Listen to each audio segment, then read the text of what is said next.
నమస్కారం. ఆగస్టు నెలలోని ద్వాదశ రాశుల యొక్క 12 రాశుల యొక్క వారి ఫలితాలు శుభ అశుభ ఫలితాలు ఏ విధంగా ఉన్నాయి, అలాగే వాటి యొక్క గ్రహ స్థితులు ఏ విధంగా ఉన్నాయి అనే వాటి గురించి తెలియజేయడానికి ఈ రోజు స్టూడియోలో మనతో పాటు ఉన్నారు ప్రముఖ జ్యోతిష వాస్తు పండితులు బ్రహ్మశ్రీ డాక్టర్ నాయకంటి మల్లికార్జున శర్మ గారు. మరి గురువు గారితో మాట్లాడి ద్వాదశ రాశులను 12 రాశుల యొక్క గ్రహ స్థితులు ఏ విధంగా ఉన్నాయి, మరి శుభ అశుభ ఫలితాలు ఏ విధంగా ఉన్నాయి అనే వాటి గురించి అయితే తెలుసుకుందాం. నమస్కారం గురుగారు. గురుగారు, ధనుసు రాశి వారికి వచ్చేసి ఆగస్టు మాసంలోని మరి వీరి యొక్క గ్రహస్థితి అనేది ఏ విధంగా ఉండబోతుంది, మరి ఆగస్టు మాసంలోని వీరికి ఒక శుభ అశుభ ఫలితాలు ఎలా ఉండబోతున్నాయి, మనం ముఖ్యంగా చూసుకున్నట్లయితే ఆదాయం, ఎవరైనా సరే ఆదాయం పరంగా ఎలా ఉంది అనేది చూసుకుంటారు కాబట్టి మరి వీరికి ఆగస్టు మాసంలోని వచ్చేసి ఖర్చులు కూడా ఎలా ఉండబోతున్నాయి అంటారు గురువుగారు? తప్పకుండా. ఓం శ్రీ గురుభ్యో నమః. ధనస్సు రాశి వాళ్ళకి ఏ విధంగా ఉండబోతుందో మనం ఒకసారి చూస్తే, ముఖ్యంగా ధనస్సు రాశి వాళ్ళకి ధనస్సు, మకరం, కుంభం అంటే తృతీయ స్థానంలో శని యొక్క సంచారం, వక్రస్థితిలో ఉండటం, చతుర్థ స్థానంలో రాహు యొక్క ఫలితం, షష్టమంలో గురువు కుజుడు, అలానే అష్టమంలో రవి, నవమ స్థానంలోకి రవి వెళ్ళిపోవటం, అలానే భాగ్యస్థానంలో బుధుడు శుక్రుడు యొక్క సంచారం, దశమ స్థానంలో కేతు యొక్క సంచారం. అంటే ఇక్కడ ఈ ముఖ్యంగా భాగ్యంలో బుధుడు ఉండటం వల్ల కొంత అలసత్వం రావటం, అలానే సమయానికి భోజనం చేయలేకపోవడం ధనుస్సు రాశి వాళ్ళు, అలానే సహ ఉద్యోగుల యొక్క మద్దతు లభించే అవకాశాలు ఎక్కువగా ఉంటాయి వాళ్ళకి, అలానే ఆఫీసులో బలోపేతం కావటం అంటే ఆఫీసులో అనుకూలంగా ఉండటం, అలానే వ్యాపారంలో ఆఫీసుల్లో పనులలో కూడా విజయం లభించే అవకాశాలు ఎక్కువ ఉంటాయి. అంటే సోదర సోదరీమణుల మధ్యలో ప్రేమ అనురాగాలు, అలానే స్నేహితులు తమ సహాయాన్ని కొనసాగించే అవకాశాలు ఎక్కువగా ఉండటం, అలానే పెండింగ్లో ఉండే పనులన్నీ కూడా పూర్తి చేసే అవకాశాలు ఎక్కువగా ఉంటాయి. అంటే వీళ్ళకి ఏమిటంటే గ్రహాల యొక్క స్థితి వల్ల ఈ ధనుస్సు రాశి వాళ్ళకి కొన్ని కుంభరాశిలో వక్రస్థితిలో ఉండటం వల్ల ద్వితీయ స్థానం యొక్క ప్రభావం చూపిస్తూ ఉంటారు. అంటే కుటుంబంలో కలహాలు రాకుండా భార్యాభర్తల మధ్యలో గౌరవప్రదంగా ఉండటం చాలా మంచిది. ధనపరంగా ఇబ్బందులు లేకుండా ధనాన్ని వచ్చిన దాన్ని దాచుకొని ప్రత్యేకంగా పొదుపు చేసుకోవటం చాలా మంచిది. అది శని యొక్క ప్రభావం వల్ల జరుగుతుంటే ఆరోగ్యపరంగా ఇబ్బందులు పడకుండా ఉండాలి. వాహన ప్రమాదాల విషయంలో కొద్ది జాగ్రత్తగా ఉండాలి. అంటే అతివేగం అనేది పనికిరాదు. ఏదో మనం డ్రైవ్ చేస్తున్నాం అతివేగంగా నడుపుతామనేది పాయింట్ వద్దు ఇక్కడ. అలానే వీళ్ళకి చతుర్థ స్థానం రాహు యొక్క ఫలితం వల్ల ఎలా ఉంటుంది అని అంటే,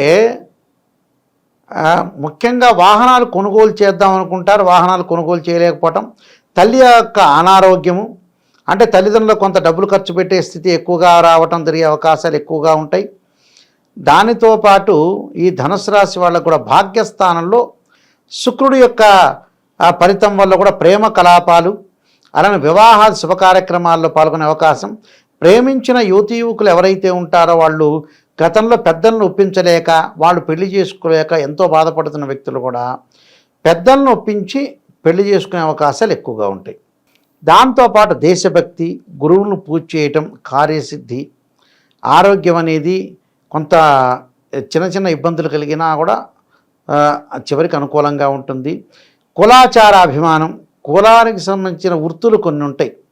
అంటే కులవృత్తి మానకుర గువ్వలు చెన్నని కొంతమంది కులవృత్తిని ఉండే వ్యక్తులు ఉన్నారు. అలాంటి వాళ్ళు కులాన్ని గౌరవిస్తూ తన యొక్క వృత్తిని కూడా దానిలో దైవత్వాన్ని చూసుకుని ముందుకెళ్ళే వ్యక్తులు కూడా ఉంటారు. ధర్మ కార్యాచరణ, బంధుమిత్రుల యొక్క పీడలు కలిగే అవకాశం అంటే బంధుమిత్రులు ఓర్చలేనితనం అంటే ఏంటంటే ఎవరైనా సరే ఈ మన మీద ఈర్ష్యాద్వేషాలతో ఉన్నారు అని అంటే మనం బాగుపడినట్టే అర్థం. మన మీద ఈర్ష్యపడుతున్నాడు ఓ వ్యక్తి అంటే మన మీద ఎందుకు ఈర్ష్యపడతాడు, మనం బాగుపడినట్టేగా అర్థం. మనం బాగుపడ్డాం కాబట్టి ఈర్ష్యాద్వేషాలు చూపిస్తుంటారు. అనారోగ్య బాధలు రాకుండా కొద్దిగా సత్వరము డాక్టర్ను కన్సల్ట్ చేయటం, ప్రమాదాల విషయంలో కలతలు రాకుండా జాగ్రత్త ఉండాలి. అంటే ఎవరైతే గొడవలు జరగకుండా కుటుంబంలో గౌరవ మర్యాదలు పోగొట్టుకోకుండా ఉండటం అనేది మంచిది.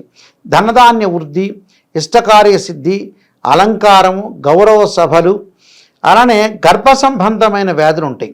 మగవాళ్ళకి అబ్డామిన్ సంబంధించిన దోషాలు, పొట్టకు సంబంధించిన ఉదర సంబంధించిన దోషాలు, అలానే ఆడవాళ్ళకు వచ్చే గైనకు సంబంధించిన ప్రాబ్లమ్స్ వచ్చే అవకాశాలు ఉంటాయి. అంటే గైనకు సంబంధించిన విషయాలు, శత్రువులు కొంత పెరిగే వాళ్ళు ఉంటారు. మన దగ్గరే మన పక్కనే ఉండి గోతులు తీసేవాళ్ళు ఉంటారు. ఓపెన్గా మాట్లాడేవాళ్ళు ఎంత కొట్టుకున్నా తిట్టుకున్నా ఒక రకంగా ఉంటారు మనుషులు. పక్కనకి వెళ్ళి ఈ రకరకాలుగా చెప్పేవాళ్ళు వ్యక్తుల్ని నమ్మకూడదని అర్థం. అలానే ప్రయాణాల్లో ప్రమాదాలు, మనశ్చింతత, ప్రతికూలం, చదువు పట్ల బాగా శ్రద్ధ చూపించాలి.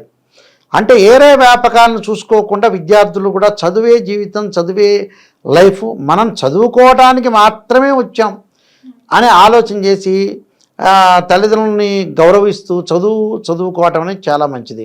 అలానే పెండింగ్లో ఉన్న పనులన్నీ కూడా పూర్తవుతాయి, కంప్లీట్ అవుతాయి. తొందరపాటు నిర్ణయాలు ఎట్టి పరిస్థితుల్లో కూడా తీసుకోకూడదు. దేని విషయంలో సరే, ఉద్యోగపరంగా అనుకోవచ్చు, వ్యాపార పరంగా అనుకోవచ్చు, డబ్బు ఇచ్చేటప్పుడు అనుకోవచ్చు, ఒక బట్టలు కొనుగోలు చేసేటప్పుడు అనుకోవచ్చు, బంగారు ఆభరణాలు కొనుగోలు చేసేటప్పుడు కూడా కొంత జాగ్రత్త ఉండాలి. కొంత మాట పట్టింపు ఎక్కువగా ఉంటుంది ధనుసు రాశి వాళ్ళకి.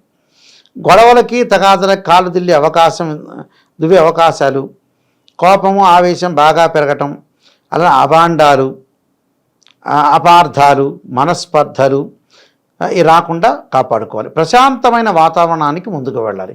కొత్తగా ఏమీ చేయకూడదు, వీళ్ళు కొత్త వ్యాపారం చేయకూడదు. కొత్త ఉద్యోగం మారేటప్పుడు కూడా అవసరమైన స్థితిలోనే కొద్దిగా జాగ్రత్తగా ఉండి ముందుకు వెళ్ళాలి. అన్నీ కొత్త విషయాలు. ఇల్లు మారేటప్పుడు కూడా సడన్గా ఇల్లు మారాలి, వాళ్ళ ఇంటి వాళ్ళు మంచివాళ్ళో కాదో, మనకు అనుగుణంగా ఉంటారో లేరు, ఇవన్నీ కూడా ఒక ప్రత్యేకంగా ఆలోచన చేసి ముందుకు వెళ్ళాలి. ఆలోచన చేయలేదనుకోండి అనాలోచన చర్యలు అంటారు. అంటే మన జీవితాన్ని మనం సర్వనాశనం చేసుకున్నట్టు అర్థం. ఇప్పుడు ధనుస్సు రాశి వాళ్ళకి కొన్ని గ్రహాలనేవి అనుకూలంగా లేవు. కొన్ని గ్రహాలు, శుక్రగ్రహం చాలా అద్భుతంగా ఉంది వీళ్ళకి, దానివల్లే వీళ్ళకి మేలు జరగాలి. దానివల్ల అంటే భాగ్యస్థానంలో శుక్రగ్రహము, బుధుడు మిశ్రమైన ఫలితాలు ఉంటాడు, రవి మిశ్రమైన ఫలితాలు జరిగే అవకాశాలు ఉంటాయి. కాబట్టి కాలం బాగాలేదు అని అంటే మనం ఎట్టి పరిస్థితుల్లో కూడా శ్రద్ధ పెట్టాలి. అలానే కుటుంబానికి సంబంధించిన బడ్జెట్ విషయంలో కూడా శ్రద్ధ పెట్టాలి. ఎట్లా పడితే అట్లా విచ్చలవిడిగా ఖర్చు పెట్టుకోకూడదు. బంధుమిత్రులు కూడా వచ్చిన వాళ్ళందరినీ తీసుకొచ్చేసేసి వాళ్ళు బడ్జెట్కి తగ్గట్టుగా మన కెపాసిటీ ఏంది, మనం ఎలా ఉండగలుగుతాము, ఎలా ఉంటే మనకు జీవితం అనేది సాగుతుంది అనేవన్నీ కూడా శ్రద్ధ పెట్టాలి. మనం శ్రద్ధ పెట్టలేదనుకోండి అనవసరమైన విషయాలు, తర్వాత రకరకాల వ్యక్తుల ద్వారా కూడా కొన్ని ప్రమాదాలు జరిగే అవకాశాలు ఉంటాయి. ప్రమాదం జరగకుండా కాపాడుకొని ముందుకు వెళ్ళాలి. అలానే అసంతుష్ట భోజనం అంటారు. అంటే సంతృప్తి లేని భోజనం చేస్తారు వీళ్ళు. సంతృప్తికరంగా భోజనం చేయాలి, అలసత్వం అనేది లేకుండా ఉండాలి. ప్రేమ అట్రాక్షన్ అంటే సెంటర్ ఆఫ్ అట్రాక్షన్ ఉండే అవకాశాలు ఎక్కువ ఉంటాయి. గురువుని పూజ చేయటం, పూజా స్టోర్ వాళ్ళకి కానీ, అలానే రియల్ ఎస్టేట్ వాళ్ళకి కానీ కొంత భూ సంబంధించిన విషయాల్లో కొంత లావాదేవీల విషయంలో గొడవలు తగాదలు వెళ్ళకూడదు. కోర్టు సమస్యలు కొంత పెండింగ్ ఉండే అవకాశాలు ఉంటాయి, నిదానంగా పెండింగ్ అవుతాయి. ఇవన్నీ కూడా సమస్యలు అనేవి వాళ్ళకు కొన్ని ఉన్నాయి సమస్యలు. అంటే వీళ్ళకి 60% బాగుంది, 40% నిజంగా బాగాలేదు. అలానే గురువుగారిని ఏమనుకోకుండా నేను చెప్పానని నిజంగా నెగిటివ్ ఉంటే మనం పాజిటివ్ చేసుకోవడం చాలా ఇంపార్టెంట్. మనిషి మారాలంటే ఏమిటంటే నిజాన్ని తెలుసుకోవాలి. నిజాన్ని తెలుసుకోలేక అబద్ధం తెలుసుకునేటప్పుడు రాశిఫలాలు ఎందుకు వింటాం జనాలు? నిజాన్ని తెలుసుకోవాలి. నిజాన్ని తెలుసుకొని నేను చెప్పిన విషయాలు కొంత జాగ్రత్త పడితే చాలా మంచి జరిగే అవకాశాలు ఉంటాయి. కొన్ని పరిహారాలు చేసుకొని ముందుకెళ్ళటం అనేది చాలా మంచిది. గురువుగారు, మరి వృశ్చిక రాశి వారికి వచ్చేసి వీరికి ఆదాయం పరంగా కానీ, లేదంటే వీరి యొక్క జాతకంలో ఏమైనా అక్కడక్కడ చిన్న చిన్న దోషాలు ఉన్నా కానీ, మరి వీరికి ఈ ఆగస్టు మాసంలోని మరి వీరికి ఇంకా అద్భుతమైన ఫలితాలు కావాలి అన్నా కానీ, అనుకున్న పనులు సవ్యంగా సాగాలి అంటే మరి ఎటువంటి పరిహారం చేసుకుంటే వీరికి బాగుంటుంది అంటారు? వీళ్ళు తప్పకుండా కుబేర మంత్రాన్ని చదువుకోవాలి. ఓం యక్షాయ కుబేరాయ వైశ్రవణాయ ధనధాన్యాధిపతే ధనం ధాన్యం సమృద్ధిమే దేహిమే దాపయిస్వ అనే మంత్రాన్ని, దత్తకవచం స్తోత్ర పారణం, దత్తకవచం చదవటం ఒకటి, శివకవచ స్తోత్ర పారణం సోమవారం రోజున చేయాలి. దత్తాత్రేయ స్వామి యొక్క పారణం అనేది ఇది కూడా గురువారం రోజున గురు హోరలో ఉదయం కాలం కానీ, ప్రదోషకాల సమయంలో దత్తాత్రేయ స్వామి యొక్క కవచము ఆ రోజున గురువారం రోజున ఉపవాసం ఉండి రాఘవేంద్ర స్వామిని కానీ, అలానే జగద్గురు ఆదిశంకరాచార్యులను కానీ, షిరిడి సాయిబాబా కానీ గురుచరిత్ర పారాయణం చదువుకోవటం గురువారం రోజున చాలా మంచిది. సోమవారం రోజున శివుడిని ఆరాధన చేయాలి. తత్పురుషామిదే మహాదేవాయుధీమే తన్నో రుద్రప్రచోదయాత్ అనే మంత్రాన్ని చక్కగా చదువుకోవటం సుఫలితాలు జరిగే అవకాశం ఖచ్చితంగా ఉంటుందమ్మా. ఓకే గురుగారు, ధనుసు రాశి వారికి వచ్చేసి ఆగస్టు మాసంలోని మరి వీరికి ఎటువంటి ఫలితాలు రాబోతున్నాయి, మరి వారికి ఈ మాసంలో వచ్చేసి ఎటువంటి పరిహారం చేసుకుంటే వారికి ఇంకా అద్భుతమైన ఫలితాలు వస్తాయి అనే వాటి అన్నిటి గురించి అయితే మాకు వివరించారు. ధన్యవాదాలు గురువు.